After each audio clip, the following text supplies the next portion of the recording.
2 days passed in a flash, and the Heavenly United Gang didn't seem to be in a hurry to attack. Jokor looked worried about the 2 days of peace.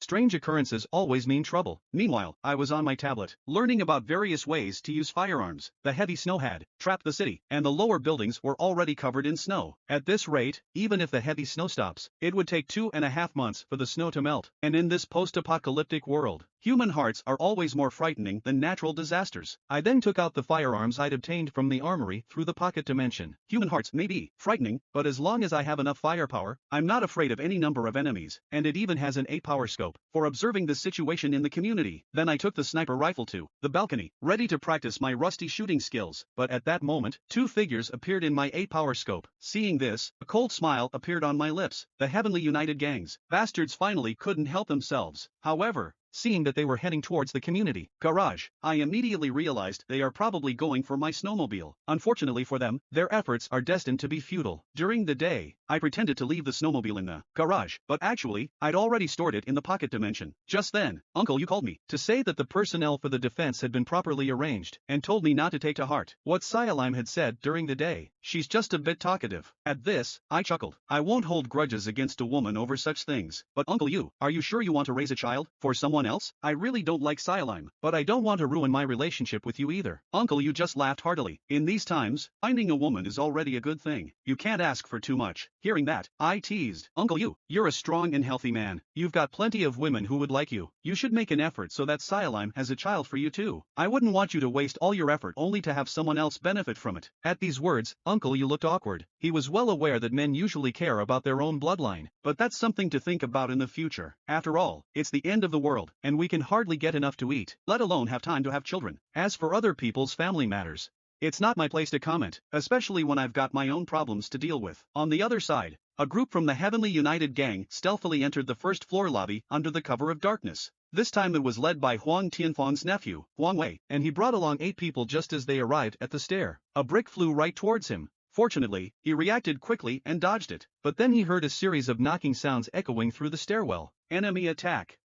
Those bastards from Heavenly United Gang are here again. Hearing this, Huang Wei was instantly enraged. Brothers, charge with me. Let's finish off these cowards. So saying, he took the lead and rushed towards the stairwell. Little did he know that under my reward policy, the neighbors on duty were as motivated as if they'd been injected with adrenaline. Within moments, they'd taken down several people from the Heavenly United Gang. Seeing how fierce these neighbors were, Huang Wei immediately yelled for the remaining people to retreat. Watching the Heavenly United Gang members fleeing in disarray, the neighbors didn't plan on pursuing them. The snowstorm outside was too severe, and it would be dangerous if they were ambushed. The knocking sounds in the stairwell also woke me up from my sleep. These guys really know how to pick their timing. Just then, a thought suddenly sprang to my mind. Finally, I have a chance to practice my shooting skills. The saying goes, outside 100 steps, the gun is fast. Within 100 steps, the gun is both accurate and fast. I immediately took my beloved sniper rifle out from my pocket dimension. Today, none of you are getting away. I quickly set up the cannon and aimed at one of the fleeing goons. With the help of the 8x scope, I could even see the hairs in the man's nostrils clearly, as my index finger pulled the trigger.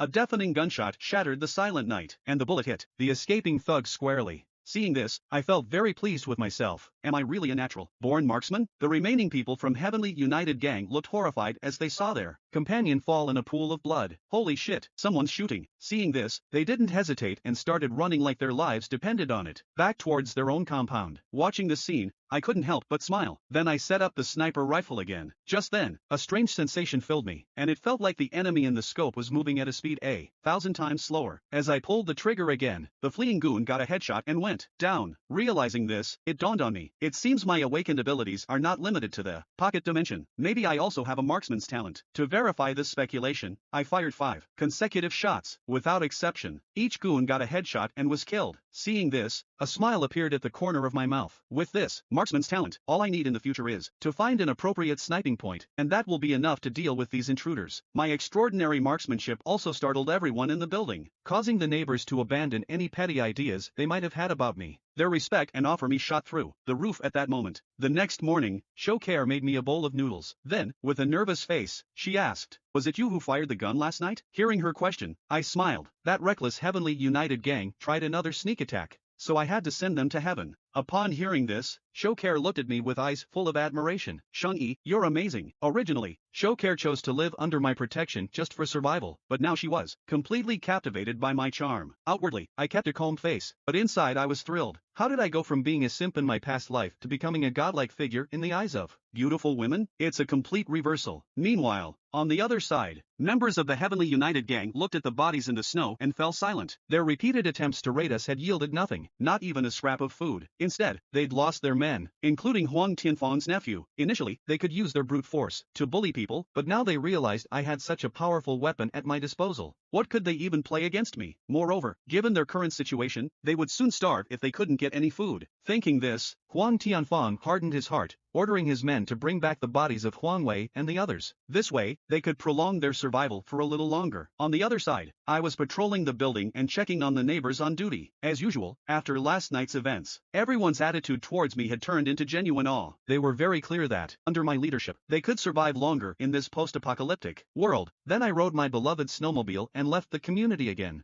Not long ago, Uncle Yu had provided me with the location of a nearby army camp. After asking him to take good care of the people in the base, I headed towards the army camp's location. This scene was witnessed by the Wolf Gang from Building 21. Puzzle them was where I had hidden the snowmobile, because earlier, they had turned the entire underground garage upside down, but found nothing. If they had a snowmobile, they could freely go on shopping sprees in various malls. With more supplies, they could expand their territory and recruit more people, becoming local warlords in this apocalyptic world. On the side, Xiaolu nodded in agreement. In troubled times, heroes emerge. Now is the perfect time for us brothers to take the throne. Thinking of this, Wang Chang's eyes were bloodshot. We must get our hands on that snowmobile. On the other hand, I rode my snowmobile, galloping through the snow. Before going to the army camp, I decided to first scavenge the materials around the city. Heavy snow had been falling for 3 months now, and some small shops were already buried. To get supplies, I could only look for a few independent large supermarkets in the city. Then I remembered the Walmart South warehouse where I used to work. Though the largest warehouse had been emptied by me before the apocalypse, there were still several smaller ones nearby, which were sure to have useful supplies. Soon, I drove to Walmart South warehouse. Products from hundreds of groups throughout Heavenly Sea City were concentrated here. If I took all the supplies back, it would be enough to sustain thousands of people. However, when I broke the skylight, I discovered that most of the supplies had already been moved before the snow disaster. Still, I went down through the skylight to see if there was anything left. Quickly, I found several heavy-duty trucks and a bunch of luxury sports cars inside. Although they seemed useless now, who knows if they might come in handy for showing off later. Then, I went on to scavenge some useful supplies from a few other warehouses. Afterward, I drove to the gas station. I definitely need to use the snowmobile as my daily means of transportation, so I may not have enough fuel in the future. To my surprise, the gas station was so covered in snow that only a signpost remained visible. This is problematic. If only I had an excavator right now. Thinking this, I suddenly stood up from the snow. Didn't I put a few excavators into my alternate space earlier? Immediately, I took out an excavator from my alternate space. The snow had not yet formed a hard ice layer, so digging out the gas station would be easy. Fortunately, I had experienced driving forklifts in the warehouse before, so operating this wouldn't be an issue. Then, I started digging towards the gas station with the excavator. After digging for 2 hours, a clear metallic clang came from the shovel, and the gas station's large roof platform gradually began to appear. Next, I went inside the gas station to find the fuel storage. Generally, fuel storage for gas stations is underground. I then found the basement door and pried it open with a crowbar. However, before entering, I quickly removed any static electricity from my body to prevent accidents. Soon, several large fuel tanks appeared before my eyes. With these fuel reserves, I can gallop through the snow again in the future. I then dismantled the hose on top of the fuel tanks and used plastic wrap to seal the opening of the tanks to prevent gasoline leakage. Just as I was about to put the entire fuel tank into my alternate space, I suddenly realized something very important. Under these meter-thick layers of snow, almost everyone was practically immobile, but not me. In addition to freely traversing the snowy landscape, I also had several excavators with me. That is to say, all the resources buried under the heavy snow were now essentially at my disposal after storing the gas stations fuel into my alternate space. It was already 8 o'clock in the evening, so I decided to rest here for the night and visit the army camp that Uncle Yu had mentioned during the day. Meanwhile, back in the residential area, a neighbor's child had a high fever, reaching 40 degrees Celsius. At this, Zhou Qier looked helpless because her medicine box no longer had any emergency medications. Just then, Uncle Yu came over with a box of children's fever medicine. This is the fever medicine that Zhang Yi provided before. There's a little left, let's use it for the child. He then patted the shoulder of the neighbor. Don't worry, when Zhang Yi comes back this time, I'm sure life will get better for everyone. With Uncle Yu's fever medicine, the child's high fever finally subsided. However, Zhou Qier reminded the mother to pay close attention to her baby's condition, as infants are highly susceptible to illness in this extreme cold weather. After giving her advice, Zhou Qier and Uncle Yu began their routine patrol. They had barely taken a few steps when a woman's scream came from behind them. Auntie Lin from the neighborhood committee was seen lunging at the child in the mother's arms with a small knife, shouting, "My grandson is dead. Your children shouldn't be allowed to live either." Out of maternal instinct, the mother immediately turned to block the knife. Seeing this, Zhou Qier quickly caught the baby who slipped from the mother's arms, and the mother, entrusting her child to Zhou Qier, collapsed in a pool of blood. At this moment, Auntie Lin pointed at Zhou Qier and yelled, "It's all you heartless people who killed my little Hu. None of you will get away." Seeing Auntie Lin, who was now entirely unhinged, Zhou Qier knew that talking wouldn't help. She immediately ran towards the stairwell while holding the child, but was caught by Auntie Lin, who grabbed her ankle. Auntie Lin ranted with her knife in hand, "Especially to you, Dr. Zhou. You deserve to die for not saving little Hu." Just as she was about to stab Zhou Qier, Uncle Yu appeared in the nick of time and kicked Auntie Lin to the ground. He was cut by the knife on his left hand, but seeing that Zhou Qier was unharmed, he felt relieved. If anything had happened to Zhou Qier, he wouldn't have the face to explain to me. By this time, Auntie Lin had completely lost her sanity, biting anyone she could get her hands on. "You Jiguan, you coward! It's your fault for not killing Chen Zhanghao. You owe little Hu a life too," she yelled. She then turned to the neighbors who were watching. "All of you deserve to die, and that Zhang Yu deserves to die too, for not sending medicine to my little Hu." Hearing this, Uncle Yu instantly became furious. "If it weren't for Zhang Yu taking out Chen Zhanghao, none of us might have survived until now. It's not your turn, you mad dog, to be biting people here." At this point, Zhou Qier stepped forward and said, "Zhang Yu did send medicine for you, but by the time I delivered it, it was already too late. Your precious grandson had already been turned into a pot of rice porridge by you." Upon hearing these words, Auntie Lin fell into another frenzy, shouting, "It's impossible." Two neighbors stepped forward to mock her. Today we finally see what loving someone too much to even put them in your mouth really means. You always claim to adore your precious grandson, yet this is the extent of your love? You, who have committed countless evils, let us send you on your way. With that, one of the neighbors ignited a lighter, letting Auntie Lin feel some warmth before her death. Meanwhile, on the other side, I yawned as I walked out of the tent. It was time to head to the army camp, following the guidance of the retired soldier, Uncle Yu. I rode my snowmobile to the nearby military camp. I then took out an excavator from my pocket dimension. With the experience from digging out the gas station last time, I got to work smoothly. Soon enough, I had uncovered the entrance to the camp's dormitories. Puzzled me was that the camp was completely empty. Given how sudden the snow disaster was, and considering the remote location of the camp, as well as the lack of transportation, the military should not have been able to evacuate in time. But at that moment, a terrifying thought crossed my mind. Could it be that the military had prior knowledge of the coming snow disaster, and had thus evacuated their troops and resources in advance? The thought sent shivers down my spine. If that was truly the case, whoever possessed these large amounts of supplies and weapons post-disaster would be able to establish a new order in this apocalyptic world. I could foresee the setting turning into a battleground for various armed factions, vying for control. I must arm myself in advance to prepare for this new era. With that thought, I continued to operate the excavator, digging fervently, accompanied by a booming noise. I made a large hole in the wall of the weapons arsenal, but the next second, I was stunned. Inside was a dazzling array of military supplies. Aside from tons of various types of firearms and bullets, there were several large boxes of hand grenades. I came in expecting to find some scraps, but ended up with a massive haul. However, tanks and some heavy armored vehicles were not there. Could it be that the military had simply gone out on a mission, and took only a portion of the weapons? I didn't dwell on it. What I had gathered was more than enough. For now, if I needed to replenish my firepower later on, I could just go to another military camp to scavenge. After storing all the military supplies in my pocket dimension, I rode my snowmobile back home. However, the neighbors noticed that I returned empty-handed, and immediately started to accuse me. "Zhang Yi, you've been out for 2 days, and you couldn't find any food? Did you hoard it all for yourself?" Hearing this, I laughed.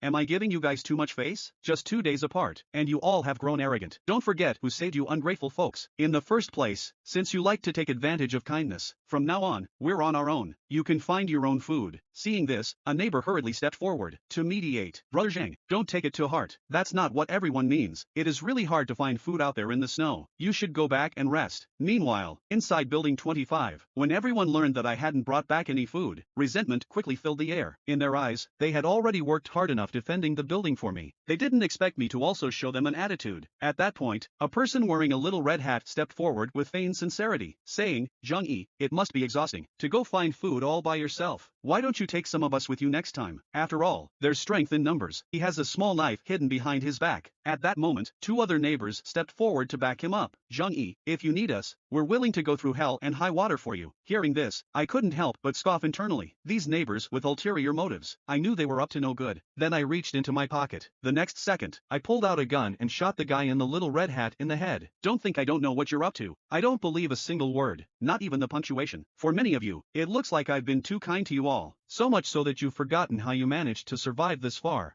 Without me, you would have long become food for Chen Zhanghao and his gang. Hearing this, a few neighbors hastily tried to defend themselves. Zhang Yi, don't go overboard. We just wanted to discuss something with you, nothing more. But before they could finish, I fired several more shots. In the blink of an eye, the two leading the conversation were taken care of. Seeing this, the remaining few scattered in all directions, fleeing for their lives. The gunshots quickly attracted Uncle Yu and two others. Shuker rushed over, her face filled with concern, asking if I was hurt. I squeezed her little hand. Those guys don't have what it takes to hurt me. Uncle Yu, upon learning the reason, was also furious. These fools really deserve to die. A few full meals, and they've forgotten who they should rely on. I just smiled. I've always been a kind person. I can't be bothered to go after the ones who fled. Hearing this, Xiao Mei felt a shiver run down her spine. She knew I did this as a warning to others. I then began to plan for the future. After all, relying solely on these expendables won't keep this building secure forever. Upon returning to the safe house, I asked Shuker if anything happened during the 2 days I was away. Shuker reported that Auntie Lin had gone mad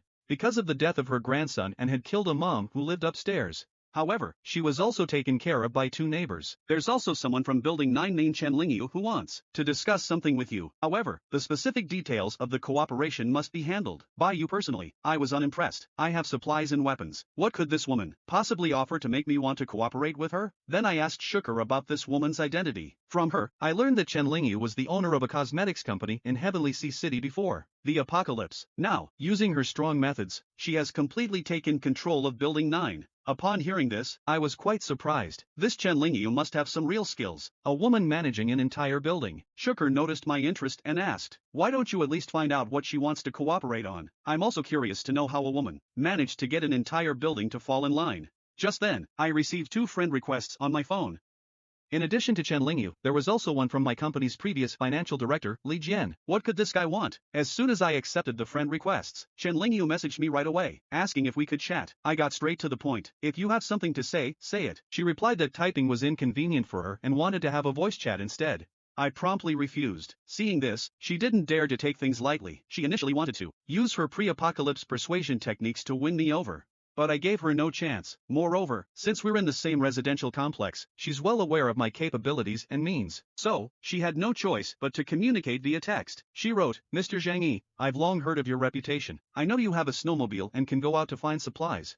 Therefore, I hope to cooperate with you in gathering resources. I couldn't help but smile. If we cooperate, what can you offer me? Chen Lingyu responded that the building she manages is relatively harmonious, and the number of survivors is quite large. They could provide me with manpower for expanding territories. However, the precondition is that I would need to provide food for these laborers. Before I could reply, Chen Lingyu continued to babble on. Mr. Zhang Yi, you are currently a target for everyone. The reason thousands of people in the entire community haven't attacked Building 25 en masse is that they're weighing the pros and cons. But if you provide us with food, at least you would be rid of the threat from our Building 9. I chuckled after reading the message. So, are you threatening me if I don't agree? Are you planning to launch an attack? Chen Lingyu smugly responded. Mr. Zhang Yi, you're a smart man. Cooperating with us would result in a win-win situation. I smiled. This is the first time I've seen someone beg so boldly. Let me think for a few days. I then stare out the window, deep in thought. Would everyone in the community turn against me? I'm not afraid if they come at me one by one. But if they were to join forces like Chen Lingyi suggested, they might very well tear down the entire building. Although there isn't enough electricity and heavy machinery outside to destroy the building, it wouldn't be good if a few experts in explosives got involved. Just as I was pondering what to do, I received a new message on my phone. It was my former colleague Li Jian, who went on and on. Mr. Zhang, we sincerely hope to cooperate with you to build a harmonious glorious post-apocalyptic utopia. Under my management, everyone in Building 18 gets along well. However, we're currently lacking food resources and hope to work with you. Beyond that, I can also help you coordinate relationships with other buildings. I smiled after reading the message. Intellectuals sure know how to put things nicely. Not only do they know how to manage, but they can also maximize benefits. Next, I asked Zhou Kor about the situation in Building 18. She indicated that Li Jian, indeed, was very capable. Not only did he unify all the residents after the apocalypse, but his approach of equitably distributing resources also helped the vast majority to survive. I chuckled. All of this is just a facade. Their unity is built on the foundation that they still have food. Once that runs out, who knows what will happen. Then, I looked at other friend requests from building owners on my phone. They were all seeking cooperation as well. Now, I only have two choices. Either go to war with them or cooperate. I then asked Zhou Kor, is there a way to have the best of both worlds? Zhou Kor said that while it may be unrealistic, we could just leave this community and start fresh somewhere else. I was speechless at her suggestion. Saying that's like not saying anything at all, unless we find a place with no people and become hermits. The next morning, I had Zhou Kor dismantle the bulletproof vest to tie it around my legs as makeshift bulletproof pants. After a night of contemplation, I already knew what to do next. Then, I tagged everyone in the community group chat. Our Building 25 is facing a major crisis. Some of the nearby buildings are jealous that I can go out and find food for everyone and they're threatening to attack our building if I don't hand over the food in snowmobile. As soon as this message was posted, the chat exploded. What the hell do they think they're doing? Can't they find food on their own? To ignite everyone's fighting spirit, I continued in the group chat. I only have one snowmobile. If I give it up, everyone will be left to fend for themselves. So we have to defend our food supply at all costs. Seeing this, I felt a sense of relief. I hope these people don't turn on me later. Just then, I received a message on my phone. Qin Lingyu had added me to a discussion group for community building owners. Looks like they're preparing to confront me. Wang Chang from Building 21 immediately jumped in, sarcastically saying, Xia and I heard you've been living the good life recently, always having food to eat. You're comfortable but not thinking about us, your poor neighbors. Huang Tianfan from Building 26 also directly threatened, if you abandon the negotiations now, we can't guarantee what will happen. Only Li Jian from Building 18 acted as a mediator. Then Li Jian stated the conditions for negotiation. First, Zhang Yi, you must provide us with supplies to ensure basic survival. Second, your snowmobile must become communal, allowing everyone to take turns using it. Finally, you must share all known resource locations with everyone. If you don't accept, you'll become the enemy of the entire community. Seeing this, I chuckled. These guys could just rob me, but they pretend it's negotiation. Looks like I need to seize an opportunity to deal with all of them at once, but they are thousands in number. If I were to act, it would be a bit difficult. Just then, an idea occurred to me. Handling thousands of people might be tough, but dealing with a few building owners should be much more manageable. So, I pretended to discuss negotiation locations with them, and began to arm myself. They have no accurate assessment of my firepower. Once they arrive at the agreed location, a single grenade from me will either kill or severely injure them. Then the thousands of residents will be like a dragon without a head, easily defeated. Meanwhile, in the hallway, Uncle Yu was distributing food to neighbors to replenish their strength. Because the negotiation time was approaching, everyone needed to be well fed to defend Building 25. Neighbors who hadn't had a full meal in days were so moved they shed tears. My appearance immediately caused a sensation among everyone. Can we really return to normal life after these negotiations? I smiled. As long as this negotiation ends successfully, the food problem will be solved, and there will be no more bloodshed. So, everyone needs to be on their A game today, defending their own posts. Victory is on the horizon. Hearing this, everyone was moved to tears, vowing that in the next life, they would still want to be my loyal followers. Then I led everyone to the agreed negotiation spot, while I hid among the crowd, looking for an opportunity to strike. Soon, parties from various buildings gathered in the center of the community square. Seeing that the opposing side had turned out in full force, my face was filled with surprise. Do you really need this many people for a negotiation? This is clearly meant to pressure me. I immediately called Uncle Yu and asked him to meet them with a team first, while I stayed behind to provide firepower. Saying that, I set up a sniper rifle and acted as a sniper. At this point, people from various sides had already surrounded Uncle Yu and the others. Seeing this, Uncle Yu couldn't help but sweat. These people aren't here for a negotiation. They're clearly here to eliminate us. A nervous neighbor then asked, Uncle Yu, there are too many of them. Even if each of us took on 10 people, it still wouldn't be enough. Uncle Yu assured him not to worry. Their main target is to pressure Zhang Yi into negotiating. Besides, we don't have anything they would want. The building owners stood at the front of the crowd with smug faces, thinking the negotiation was already in the back. Qin Lingyu also looked pleased. Zhongli might be intimidating alone, but with thousands of us, what's there to fear? On their way to the negotiation, these building owners had already agreed not to give me a chance to isolate any of them. At this point, Wang Chang chuckled, see, we can scare Zhang Yi just by our sheer numbers. He's probably gone back to change his diapers by now. Xin Lingyu, growing impatient, said, enough with the nonsense. Let's get Zhang Yi out here to negotiate. Once he accepts the predetermined conditions, it's over. Hearing this, Wang Tianfeng stepped forward and shouted, where's Zhang Yi? Get him out here to negotiate now. If he makes us wait any longer, he's going to regret it. Uncle Yu looked at the group and said, our boss is waiting for you upstairs. Weren't all the building owners supposed to come for the negotiation? Li Jian adjusted his glasses. We've discussed it. The 5 of us building owners will represent everyone. Hearing this, Uncle Yu didn't say much more. Fine, but only the 5 of you building owners are allowed in, and you must also consent to a search. Hearing this, Xin Lingyu and Wang Chang burst into laughter. What does Zhang Li think he is, making conditions at this time? Do you believe we can wipe all of you out right now? Seeing them act so arrogantly, how could I tolerate it? I immediately called Uncle Yu and told him to have everyone retreat 20 meters.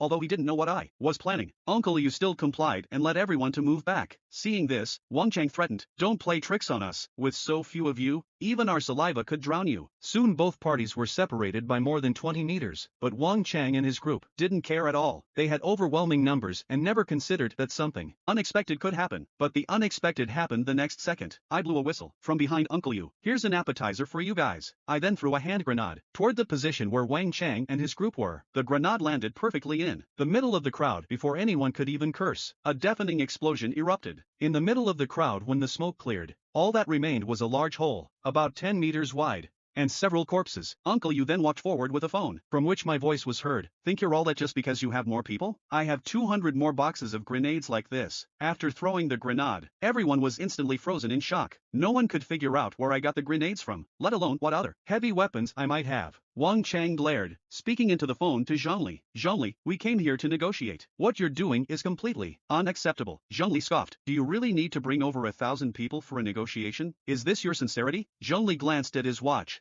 Less than 5 minutes left for the negotiation. If I don't see you guys within that time, we're done talking. We'll just start fighting. Upon hearing this, everyone immediately panicked, knowing they wouldn't stand a chance if a fight broke out. They hurriedly ran toward the 13th floor. Zhang Li stood on the 13th floor, watching the crowd of people running away below. After all, I only have 20 boxes of grenades. Better save them for later. He leisurely waited for Wang Chang and Huang Tianfeng and the others to arrive. A few minutes later, several people ran up, panting heavily. Zhang Li looked at the people in front of him, somewhat disappointed. He had initially wanted to gather all the building owners together for a comprehensive sweep, but now he had only 5 representatives. He would have to implement his second plan. After everyone was seated, Li Jian threw out the previously discussed proposal, asking Zhang Li to provide materials for their labor force while they provided the labor. Otherwise, all the workers would unite to attack Zhang Li's apartment building. Zhang Li, uninterested in further discussion, simply pulled out a handgun and slapped it on the table with a loud bang. All 5 faces changed color, and they subconsciously thought of running away. Wang Chang stuttered, Zhang Li, what do you mean by this? Even if you kill us, the whole community will not let you go. Zhang Li smiled faintly. Why are you guys so nervous? I just felt that this handgun was in the way, so I took it out to let it air. Everyone, relax. Let's sit down and continue the talk. Zhang Li said with a smile. First of all, your demand is something I can't agree to. Taking responsibility for the supplies of the entire community is an impossible task for anyone.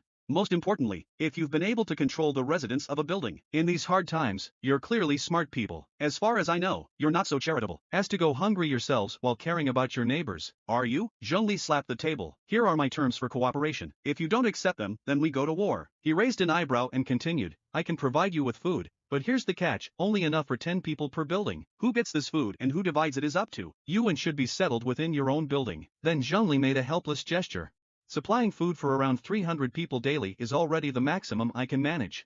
As soon as he finished speaking, Zhang Li looked furious. Unacceptable. Are you treating us like beggars? 10 portions of supplies are too few. I have 76 survivors alone and just among my own company employees. There are over 20. How are we supposed to divide that? Seeing this, I slammed my gun on the table. It seems there's no room for negotiation then. Let the war begin. Upon hearing this, Huang Tianfeng quickly stepped forward. Don't listen to this woman's nonsense. She doesn't represent all of us. However, providing for only 10 people per building really isn't enough to go around. Wang Xian on the side also agreed. This amount of supplies is not enough for them to explain to other building owners. Can we add a little more? But I just loaded my gun. Do you really think I'm a saint? Providing food for 300 people daily and you still complain? Seeing this, Li Jian quickly approached and said, Zhang Li, don't be impulsive. Let's think about it. You first mentioned other conditions. I, however, placed my foot on the table. Now let's have a real talk about what you all should do. If we want sustainable development, Just scavenging for supplies won't last forever. No one knows how long this snow will fall. I threw a bag of seeds on the table. Only by working ourselves. Can we have enough? These are seeds I found outside. I think we can plant crops. Only then can we have a continuous and stable supply of food. Hearing this, Chen Lingyu and his group were all stunned. Zhang Yi, have you gone mad? It's minus 80 degrees outside. The snow is meters thick. How can anything grow in that? I just smiled. Can't you dig through the thick snow? There's plenty of land outside for you to grow crops. Only this way can we develop sustainably. Who knows how long this snow will continue? Even if I gave you 1,000 snowmobiles, the outside supplies will eventually run out. So why not start today and learn from our ancestors to work with our own hands to get food? If I can see tangible progress in your farming, I don't mind giving you more supplies,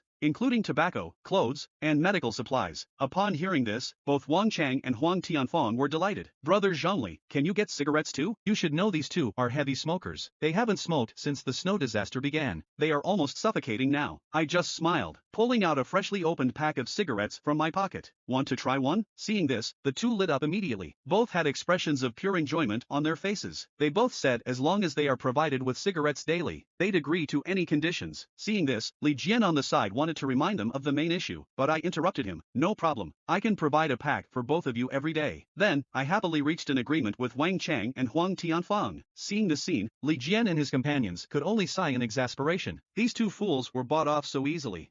Seeing these idiots about to ruin things, Li Jian immediately tried to negotiate for more conditions. However, before he could even speak, Wang Chang interrupted him. What's there to negotiate? The conditions Zhongli offered are already very good. We'll do as he said. Huang Tianfang also chimed in. Brother Zhongli has already given us a lot of respect. We should also consider his difficulties, don't you think? This left Li Jian speechless. It's not the godlike opponents one should fear, but the pig-headed teammates. At this point, the building owner Zhang Yunyan spoke up. It's not up to just the 5 of us. We should also consult the other building owners who aren't here. Hearing this, Wang Chang and Huang Tianfang once again acted like the inept teammates they were. What are you talking about? Didn't we agree that just the 5 of us would make the decision? Ignoring their quarrels, I looked out the window. I saw a group of people gathering at the entrance of building 25 where I was. Seeing this, I drew my pistol and shouted, "What's the meaning of this? Did you arrange for these people to ambush us during the negotiation?" Wang Chang raised his hands in surrender. Brother Zhongli, all the building owners are here. Who would dare to ambush? Isn't that just seeking death? Li Jian quickly tried to explain. It seems those people below couldn't wait. They've already started organizing an attack on their own. Seeing this, I pointed my gun at them threateningly. Sit down and stay still. Just then, Uncle Yu arrived with a group of men in the negotiation room. Following my instructions, they temporarily restrained the 5 of them. I then went to the balcony with my heavy gun. Such fools, not valuing their lives. Without another word, I took aim at the man leading the charge. Being a sniper, I took 2 out with a single shot, instantly blasting the heads of 2 lackeys. Seeing this, the group was panicked and disarrayed. Zhang Yi has a sniper rifle. Everyone, take cover. Seeing their fear, I couldn't help but smile. The more scared you are, the more excited I become. Then, I fired several more shots, taking out a few more lackeys. The 5 in the negotiation room dared not even breathe. After wiping the smoking barrel of my gun, I turned to them and asked, "Do any of you have any objections now?" Hearing this, Wang Chang and Huang Tianfang were the first to raise their hands, signaling they had no objections. Chen Lingyu and Zhang Yunyan followed suit, agreeing to my terms. Seeing this, Li Jian couldn't say much and reluctantly raised his hand in agreement. I smiled and said, "Good. If everyone had been this reasonable from the start, it would have been better, right? Why force me to act?